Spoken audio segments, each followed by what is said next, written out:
మధ్యప్రదేశ్ రాయసేన్ జిల్లాలో నిన్న రాత్రి ఘోర ప్రమాదం జరిగింది. ఓ ట్రక్కు అదుపు తప్పి పెళ్లి ఊరేగింపుపైకి దూసుకెళ్లింది. ఘటనలో 6 చనిపోయారు, మరో 10 మంది గాయపడ్డారు. మధ్యప్రదేశ్ రాయసేన్ జిల్లా కమారియా గ్రామంలో ప్రమాదం జరిగింది. స్పాట్లో 4 మృతి చెందారు. ట్రీట్మెంట్ తీసుకుంటూ మరో 2 చనిపోయారు. ప్రమాదం జరిగిన వెంటనే ట్రక్ డ్రైవర్ పారిపోయాడు. పోలీసులు, జాతీయ రహదారి భద్రతా సిబ్బంది సహాయక చర్యలు చేపట్టారు. గాయపడ్డ వారిని జిల్లా ప్రభుత్వ హాస్పిటల్కు తరలించారు. ప్రమాదంపై దర్యాప్తు చేస్తున్నారు పోలీసులు.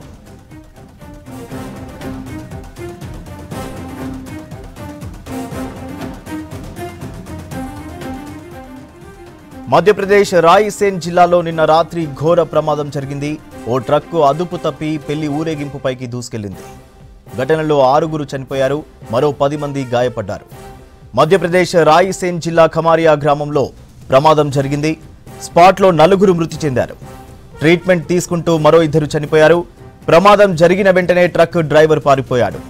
పోలీసులు, జాతీయ రహదారి భద్రతా సిబ్బంది సహాయక చర్యలు చేపట్టారు. గాయపడ్డ వారిని జిల్లా ప్రభుత్వ హాస్పిటల్కు తరలించారు.